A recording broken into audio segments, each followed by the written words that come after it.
ክብር ለእግዚአብሔር ይሁን። ስለዚህ ሰው ጽድቅንም ይዘራል፣ ኃጢአትን ክፋትንም ይዘራል። እዚህ ሆሴዕ ምዕራፍ 10 ቁጥር 12 እስከ 13 ያለው ይሄንን ነው የሚናገረው። የምንዘራውን ዘር ግን ምንመርጠው እኛ ነን። አንድ ገበሬ በማሳው ላይ ምን አይነት ዘር መዝራት እንዳለበት ገበሬው ነው የሚወስን። ያ መሬት ምን እንደሚያበቅል ምን እንደማያበቅል ገበሬው ይወስናል። የሚዘራውን ዘር ይመርጣል። በማሳው ላይ የሚዘራውን ዘር ይመርጣል።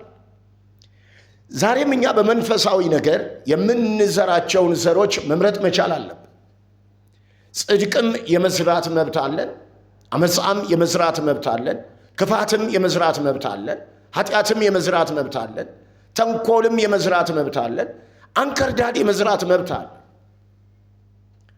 ዘርዘሪ በማሳው ላይ ሲዘራ ዘር መርጦ እንደሚዘራ ሁሉ እንዲያውም አሁን በቴክኖሎጂ ተደግፎ ምርጥ ዘር፣ ባህላዊ ዘር እየተባለ በግብርና ስራ ላይ ዘሮች ሴሌክት ይደረጋል፣ ዘሮች ይመረጣል። ስለዚህ ዛሬ እኛም የምንዘራውን የመምረጥ መብቱ በእኛ እጅ ነው ያለው። የምንዘራውን የመምረጥ መብቱ በእኛ እጅ ነው ያለው። ምን መዝራት እንዳለብን መወሰን የምንችለው እኛ ነን። እግዚአብሔር በሉዓላዊነቱ ለሰው ልጆች ለኛ ምርጫ የምናደርግበትን ነፃ ፈቃድ ሰጥቶናል። ስለዚህ ወንድሜና እህቴ ማናችሁም የምትሰሙኝ ወገኖቼ የምንዘራውን መምረጥ መቻል አለብን።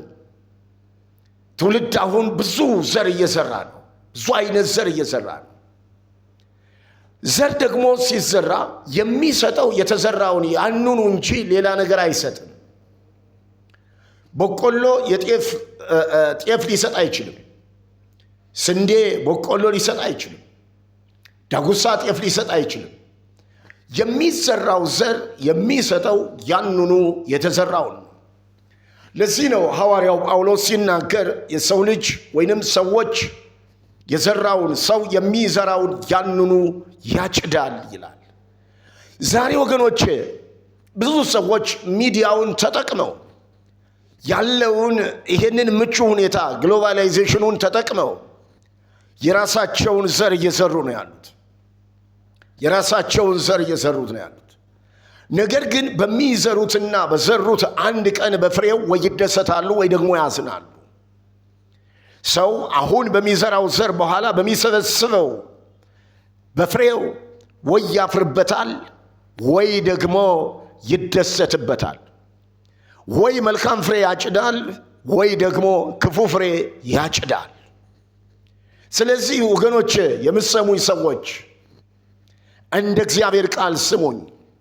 ምንድነው እየዘራ ነው ያለ ዘር? ምንድነው በመዝራት ላይ የምንገኘው? በእርግጥ ይሄ ትምህርት ቻሌንጅ ያደርጋል። በእርግጥ ይሄ ትምህርት ይፈትናል።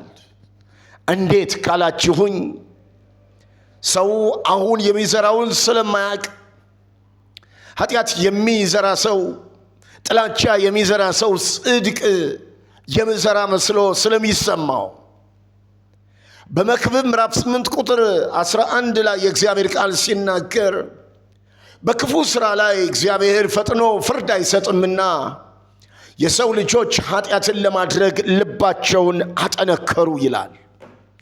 ልባቸውን አጠነከሩ ምን ማለት ነው? ክፉ ለመስራት ልባቸው ጠንካራ ሆነ። ክፉ ለመዝራት ልባቸው ጠንካራ ሆነ። ወገኖቼ ዛሬ መልካሙን ዘር የመዝራት ፍቃድ በእኛ ነው ያለው። ምርጫ በእኛ ነው ያለው። ክፉን ዘርም ለመስራት ምርጫ በእኛ ነው ያለው። የምንዘራውን እንወቀው። ምን እየዘራን ነው? ምን እየበተነ ነው? አምላኬ እግዚአብሔር ለእያንዳንዳችን ማስተዋል እንዲሰጠን ልንጸልይ ይገባል። የእግዚአብሔር ስም የተባረከ ይሆንለት።